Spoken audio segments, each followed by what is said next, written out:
Assalamualaikum warahmatullahi wabarakatuh.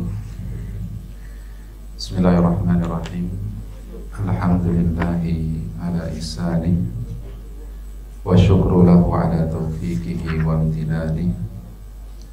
Asyhadu an la ilaha illallah wahdahu la syarika lah ta'ziman li sya'ni wa asyhadu anna Muhammadan abduhu wa rasuluhu al-hadi ila ridwani sallallahu alaihi wa ala alihi wa sahbihi wa ikhwani.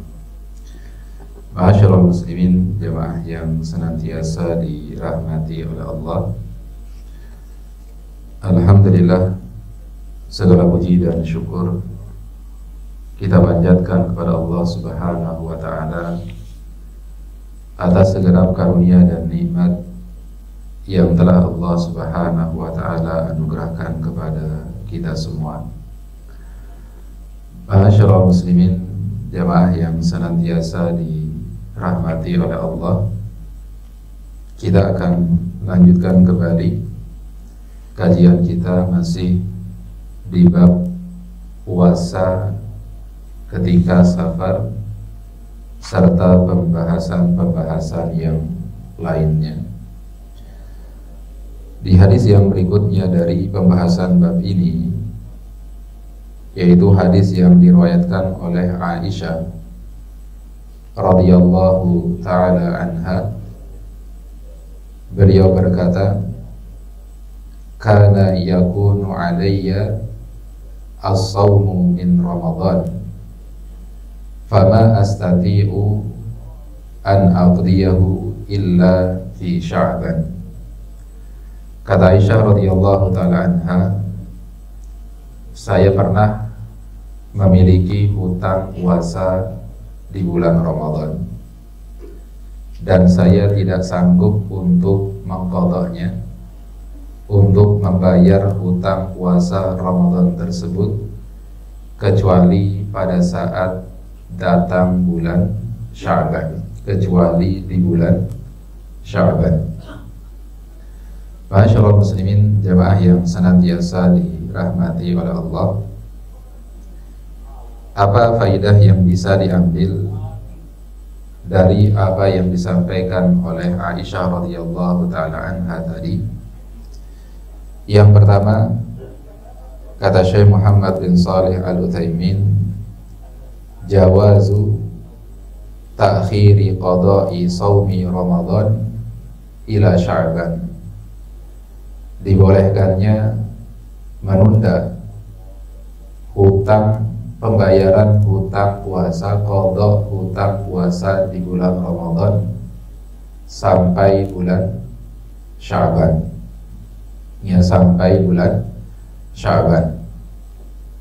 Dan apa yang dilakukan oleh Aisyah ini tentunya dibenarkan oleh Rasul sallallahu alaihi wasallam, yang menunjukkan bahwasanya perbuatan Aisyah ini adalah perbuatan yang dibolehkan.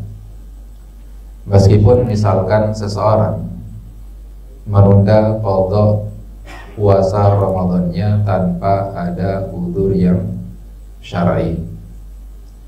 Misalkan seseorang sengaja menunda-nunda pembayaran daripada hutang puasa Ramadannya sampai akhirnya dia baru ingat di bulan Sya'ban. Dia baru ingat di bulan Sya'ban kalau dia punya hutang puasa Ramadan yang belum dia bayar. Maka boleh baginya untuk membayar hutang puasa Ramadan tersebut di bulan Sya'ban. Walaupun tentunya lebih utamanya adalah membayarnya dengan disegerakan, bersegera untuk mengqadha hutang puasa Ramadannya. Karena hukum asal dari sebuah perintah adalah harus dikerjakan dengan segera, tanpa ditunda-tunda. Dan Ini tentunya adalah sebuah kaidah dalam kehidupan juga.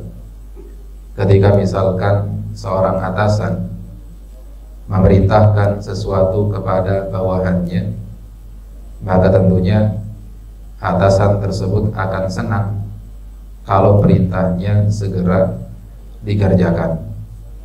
Begitu pula ketika orang tua memerintahkan sesuatu kepada anak-anaknya, maka tentunya maksud dari perintah orang tua tersebut agar perintahnya segera dikerjakan dan tidak ditunda-tunda. Begitu pula ketika Allah katakan faman kana minkum maridan aw ala safarin fa iddatun min ayyamin ukhra, barang siapa yang di antara kalian yang sakit atau sedang melakukan perjalanan di bulan Ramadan, maka boleh baginya untuk tidak berpuasa di bulan Ramadan, tapi hendaknya dia ganti di hari-hari di luar bulan Ramadan. Maka di sini Allah perintahkan kepada orang-orang yang berhalangan puasa di bulan Ramadan untuk mengqadha puasanya di luar bulan Ramadan. Yang tadi kita jelaskan bahwasanya kaidah yang telah ditetapkan oleh para ulama usul fiqh, hukum asal dari perintah itu adalah untuk dikerjakan dengan sesegera mungkin. Tapi kalaupun harus ditunda-tunda, maka sebagaimana yang disampaikan oleh Aisyah, batasan maksimalnya adalah sampai di bulan Sya'ban. Kemudian faidah yang selanjutnya yang bisa diambil dari apa yang disampaikan oleh Aisyah radhiyallahu taala anha tadi, yaitu tahrimu ta'khiril qada'i ila Ramadan az-tsani, diharamkannya menunda qadha puasa Ramadan sampai datang bulan Ramadan berikutnya. Sampai datang bulan Ramadan berikutnya. Maka barang siapa yang tanpa udzur tertentu dia tunda-tunda qadha puasa Ramadannya, lalu baru ingatnya justru pada saat memasuki Ramadan berikutnya, maka artinya orang tersebut telah jatuh dalam perbuatan dosa. Lalu apa kewajiban orang yang seperti ini? Maka terjadi perselisihan pendapat di antara para ulama terkait tentang orang yang tanpa udzur syar'i sengaja menunda-nunda hutang puasa Ramadannya sampai di Ramadan di tahun berikutnya. Maka kata sebagian para ulama, mereka mengatakan bahwasanya dia tetap berkewajiban untuk mengqadha hutang puasanya, plus juga dia berkewajiban untuk membayar fidyah. Dia bayar fidyah di hari di mana dia mengqadha puasanya tersebut.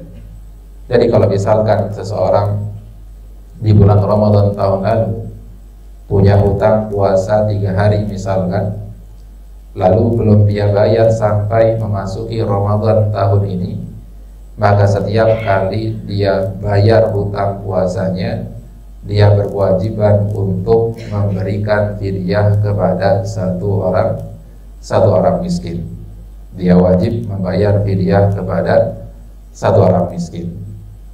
Dan pendapat seperti ini adalah pendapat jumhur ulama, baik dari kalangan madhab Imam Malik, Imam Ahmad, begitu juga madhab Imam Asy-Syafi'i rahimahumullah ta'ala.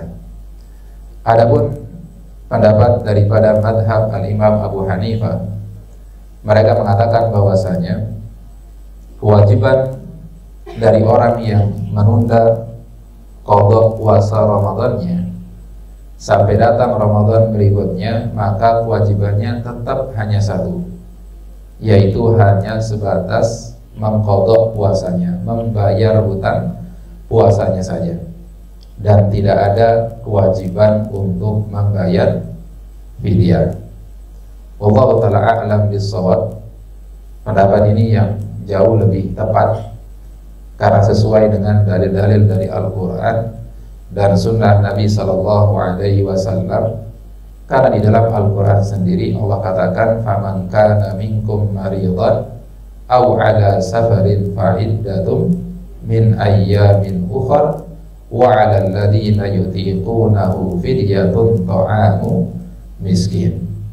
Allah sebutkan di dalam ayat tersebut, kalau ada orang yang tidak mampu puasa Ramadan, maka Allah berikan dua pilihan. Pilihan yang pertama adalah mengqadanya, kewajiban mengqadanya. Kemudian alternatif yang kedua adalah hanya sebatas membayar fidyah. Dan Allah tidak sebutkan golongan yang ketiga, yaitu wajib qadha plus fidyahnya. Tidak disebutkan di dalam ayat tersebut. Imma kewajibannya hanya sebatas qadha saja, atau imma kewajibannya hanya sebatas membayar fidyah saja. Kalau orangnya tidak puasa di bulan Ramadan karena sakit, karena safar, maka kewajibannya hanya sebatas mengqadha saja. Tapi kalau misalkan dia tidak puasa Ramadan karena dia sudah sepuh, masuk dalam kategori orang yang tidak mampu untuk berpuasa, maka kewajibannya juga hanya satu, hanya membayar fidyah saja. Jadi ini disebutkan oleh Allah di dalam Al-Quran, sehingga akan zalim kalau kemudian kita memberikan beban yang tidak diberikan oleh Allah Subhanahu wa ta'ala. Padahal Allah hanya membebankan entah qadha saja atau entah fidyah saja. Dan pendapat ini ya juga dipilih oleh Syekhul Islam Ibnu Taimiyah dan juga dipilih oleh Syekh Muhammad bin Shalih Al-Utsaimin, sembari beliau mengatakan bahwasanya akan lebih tepat pendapat ulama yang pertama, itu bukan mewajibkan tapi hanya sebatas apa? Menganjurkan saja, hanya sebatas menganjurkan saja. Kenapa dianjurkan untuk sambil bayar fidyah? Karena orang ini telah jatuh dalam perbuatan dosa dan maksiat kepada Allah Jalla wa'ala. Maka kewajiban dia untuk bertaubat kepada Allah. Dan salah satu cara agar taubat seseorang itu diterima oleh Allah Jalla wa'ala adalah dengan cara memperbanyak amal soleh. Salah satunya dengan bersedekah. Dan sedekah itu bisa diwakili dengan apa? Dengan membayar fidyah.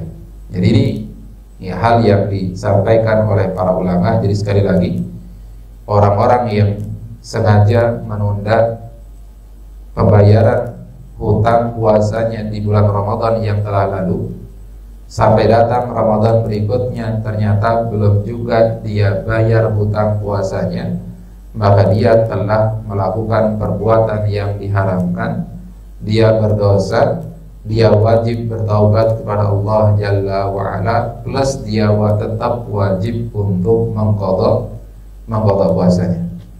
Jadi ini yang dijelaskan oleh siapa? Syekh Muhammad bin Shalih Al-Utsaimin.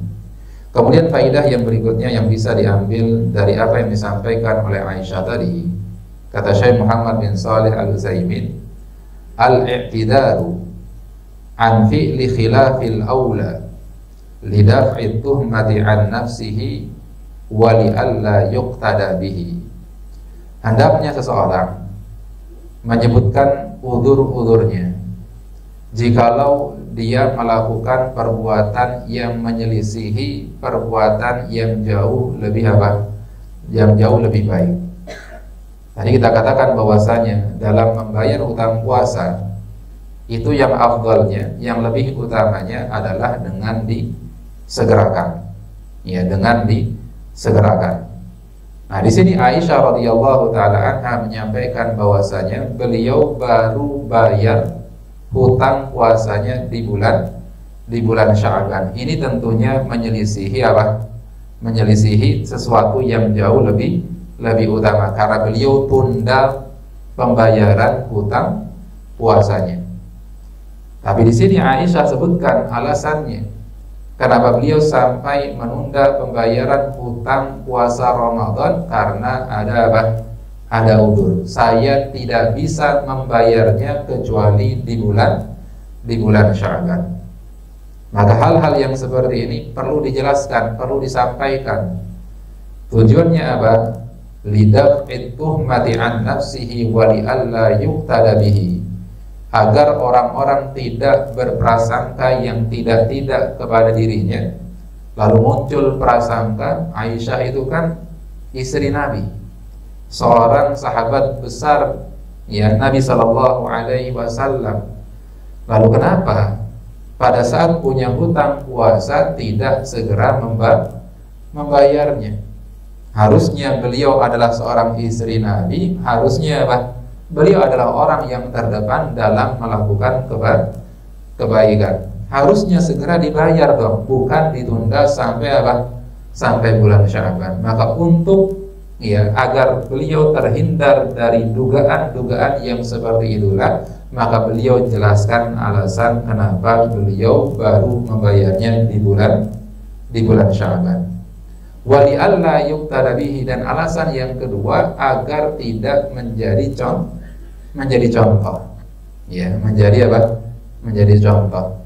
Ya, nanti pada akhirnya kemudian orang akan bermudah-mudahan dalam hal ini, lalu sengaja menunda-nunda ibadah, menunda-nunda pembayaran dari hutang puasanya dan baru dibayar di bulan apa? Di bulan Sya'ban. Dengan alasan apa? Dengan alasan Aisyah juga melakukan hal yang sama.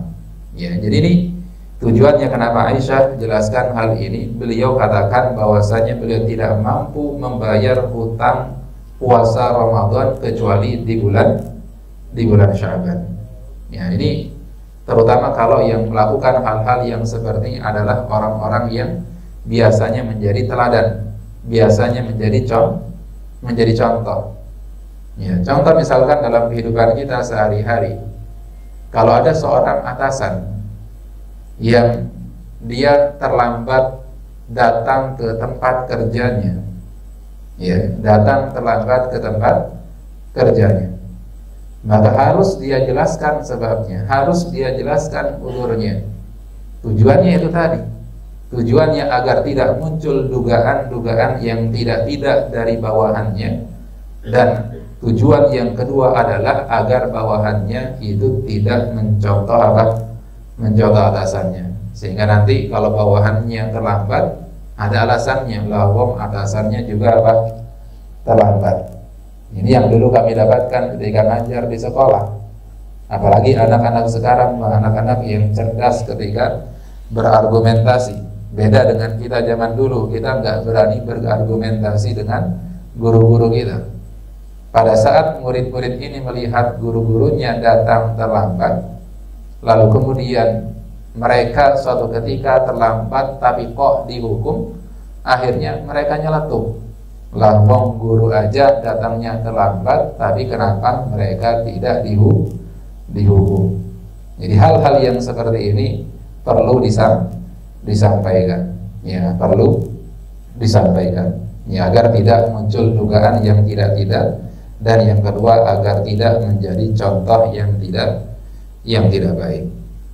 Kemudian ma'asyiral muslimin jamaah yang senantiasa dirahmati oleh Allah, hadis yang berikutnya dari bab ini adalah hadis yang juga diriwayatkan oleh Aisyah radhiyallahu taala anha, anna Nabi sallallahu alaihi wasallam qala, bahwasanya Nabi sallallahu alaihi wasallam bersabda, man mata wa alaihi siyamun shama anhu waliyuhu, barang siapa yang meninggal dunia sedangkan ia masih punya hutang puasa yang belum sempat dibayar, maka kewajiban dari walinya, kewajiban dari ahli warisnya, keluarganya, kerabatnya untuk membayar hutang puasa tersebut. Saya ulang ini Pak, karena ini banyak kejadian di masyarakat kita. Kalau ada orang yang meninggal dunia, Katakanlah dia adalah orang tua kita, meninggal dunia dalam keadaan masih ada hutang puasa yang belum dibayarkan, maka wajib bagi ahli warisnya untuk membayarkan puasanya. Apa maksud daripada hadis ini?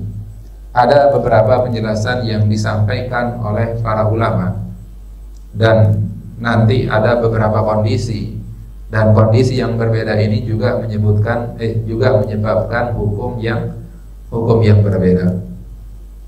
Kalau misalkan orang yang meninggal dunia ini, dia sebelum meninggal dunia memiliki penyakit yang mana sakit ini tidak diharapkan kesembuhannya. Jadi dia diberikan vonis misalkan oleh dokter bahwasanya sakitnya tidak mungkin sembuh. Yang artinya dia tidak bisa berpuasa baik di bulan Ramadan pun juga nggak bakal bisa berpuasa di luar bulan Ramadan. Maka barang siapa yang dalam kondisinya seperti ini lalu kemudian dia meninggal dunia dalam keadaan dia meninggalkan puasa Ramadan karena sakit yang tidak diharapkan kesembuhannya, tidak punya peluang untuk sembuh, begitu pula di bulan-bulan yang lainnya, lalu kemudian dia meninggal dunia, maka kata sebagian para ulama, ya fala siyama alaihi wala qada'a, maka orang yang seperti itu tidak wajib untuk berpuasa, juga enggak wajib untuk mengqadha puasanya. Wa innama yut'amu makanu kulli yaumin miskinan. Kewajibannya adalah mengganti kewajiban puasanya dengan membayar apa? Membayar fidyah. Jadi kalau misalkan di masa hidupnya dia sudah bayar fidyah, maka tidak ada kewajiban bagi ahli warisnya untuk membayarkan fidyahnya. Tapi manakala di masa hidupnya dia belum sempat bayar fidyahnya, maka harta dari orang tua kita sebelum dibagi harus ditunaikan dulu kewajibannya, yaitu dikeluarkan fidyahnya terlebih dahulu. Diambil dari harta orang tua kita yang meninggal dunia. Ini kondisi yang pertama. Ya. Kemudian kondisi yang kedua, kalau orang yang meninggal dunia ini di bulan Ramadan dia mengalami sakit yang menyebabkan dia tidak bisa berpuasa di bulan Ramadan. Hanya saja sakitnya adalah sakit yang punya kemungkinan besar untuk sembuh. Maka kalau orang yang seperti ini kemudian tiba-tiba setelah selesai Ramadan dia meninggal dunia, maka dilihat pada dua kondisi. Kondisi yang pertama, kalau misalkan orang ini ketika dia sakit di bulan Ramadan dan punya peluang sakitnya sembuh, kemudian ternyata sakitnya ini berkelanjutan sampai bulan Syawal, bulan Dzulqa'dah, bulan Dzulhijjah, kemudian di bulan Muharramnya meninggal dunia. Ya, di bulan Muharramnya apa? Meninggal dunia.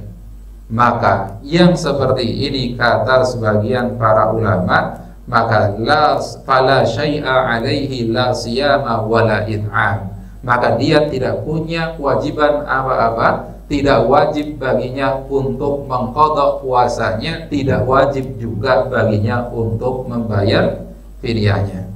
Sehingga ahli warisnya tidak ada kewajiban apa-apa, tidak wajib mengqadha hutang puasa dari orang tuanya yang meninggal tersebut. Begitu pula tidak wajib untuk membayarkan apa? Membayarkan fidyahnya. Paham gak Pak kondisinya yang kedua ini? Kok beda secara hukum antara yang pertama dengan yang kedua Pak? Kenapa Pak? Yang pertama tadi, paham ya? Yang pertama tadi, dia sakitnya adalah sakit yang tidak punya peluang atau harapan untuk sembuh sakitnya. Ya, paham ya? Tidak punya harapan untuk sembuh penyakitnya. lalu kemudian dia meninggal dunia. Tadi kewajibannya adalah apa? Kewajibannya hanya sebatas bayar fidyah saja. Tapi kalau yang ini dia sakit dan punya peluang diberikan kesembuhan sakitnya, ya, tapi di bulan Ramadan dia tidak puasa, tapi ternyata ya sakitnya berkelanjutan sampai bulan-bulan berikutnya, akhirnya meninggal dunia. Ini nggak ada kewajiban apa-apa. Padahal mirip tidak kondisinya yang pertama dengan yang kedua? Mirip tidak, Pak? Mirip. Ya.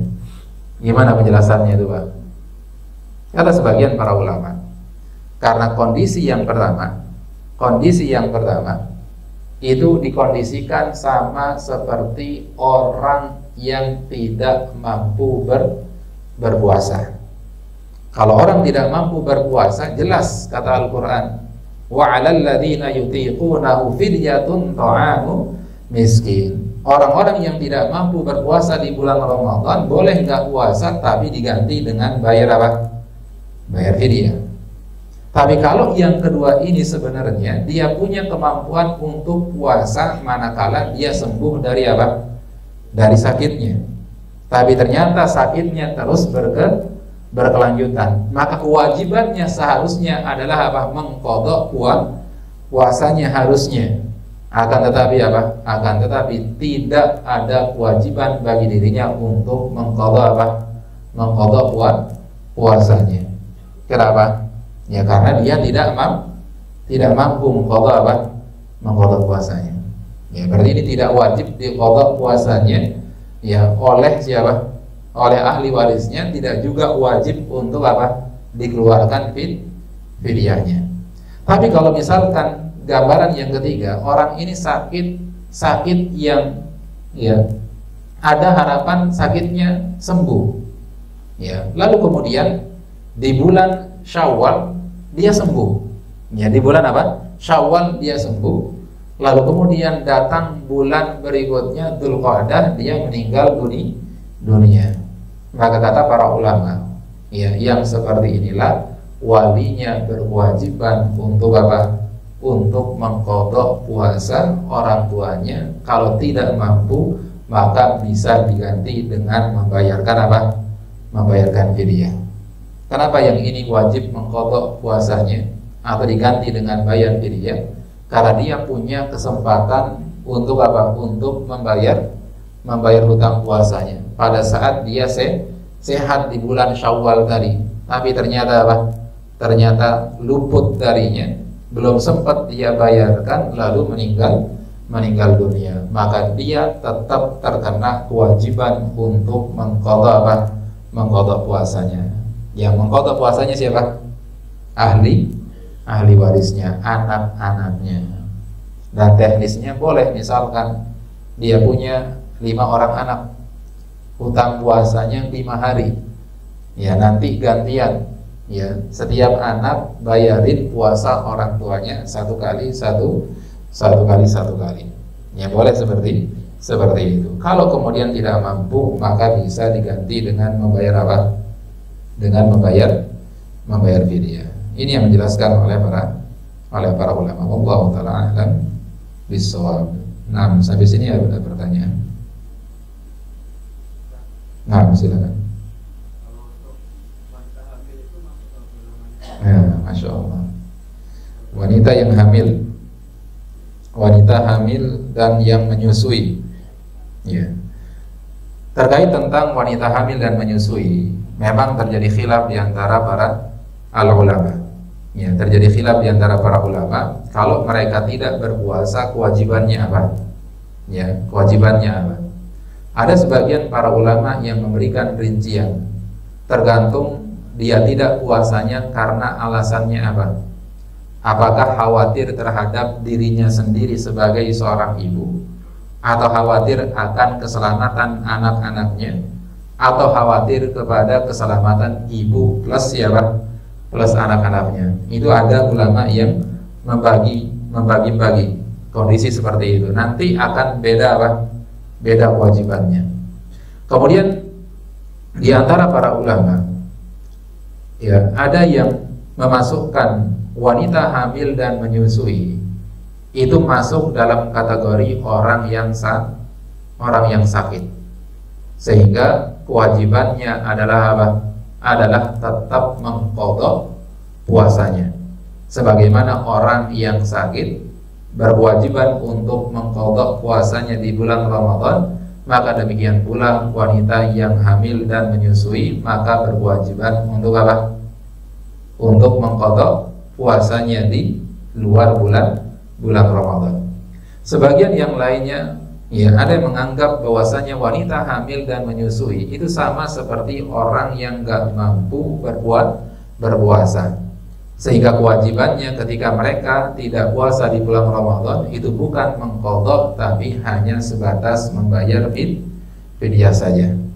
Kemudian pendapat yang ketiga di antara para ulama itu ada yang menyatakan bahwasanya wanita yang hamil kewajibannya atau menyusui kewajibannya adalah tidak cukup dengan qadha saja, tapi juga harus dengan membayar apa?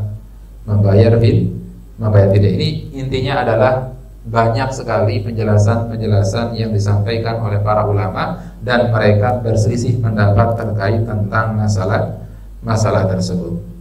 Nah, nanti kalau teman-teman tanya jawabannya mana pendapat yang lebih kuat, bisa berbeda-beda antara satu ustadz dengan ustadz yang lainnya. Karena ini sekali lagi adalah masalah yang diperselisihkan oleh para ulama. Namun wallahu ta'ala a'lam bis-shawab. Saya lebih cenderung kepada pendapat yang menyatakan bahwasanya wanita hamil dan menyusui kewajibannya bukan mengqadha, tapi hanya membayar fidyah. Dan ini adalah pendapat salah seorang sahabat yang mulia, yaitu Abdullah bin Abbas radhiyallahu taala anhu. Saya lebih cenderung kepada pendapat tersebut. Kenapa? Kalau misalkan kewajibannya adalah mengqadha, maka ini tentunya akan terasa memberatkan bagi seorang wanita, terutama bagi mereka yang setiap tahunnya harus apa? melahirkan, menyusui tiap tahun seperti itu. Kalau misalkan mereka kena kewajiban qadha, berapa hari mereka harus berpuasa, ini tentunya adalah perkara yang memberatkan bagi seorang wanita. Ya, jadi saya lebih cenderung sekali lagi kepada pendapat yang menyatakan apa? Hanya membayar fidyah saja dan tidak ada kewajiban untuk mengqadha puasanya. Ya. Wallahu a'lam. Baik, ada lagi pertanyaan? Dan sebagian ustaz ada juga yang condong kepada pendapat wajib dua-duanya. Wajib qadha, wajib juga apa? Fidyah. Ini lebih berat lagi. Ini lebih apa? Lebih memberatkan lagi. Wallahu a'lam. Baik, ada lagi? Cukup? Baik, ini yang bisa disampaikan pada kesempatan siang hari ini. Wallahu ta'ala a'lam bis-shawab. Ditutup dengan doa kafaratul majlis. Subhanakallahumma bihamdika asyhadu an la ilaha illa anta astaghfiruka wa atubu ilaik. Wa sallallahu ala nabiyyina Muhammadin wa ala alihi wa sahbihi wa sallam. Walhamdulillahi rabbil alamin. Assalamualaikum warahmatullahi wabarakatuh.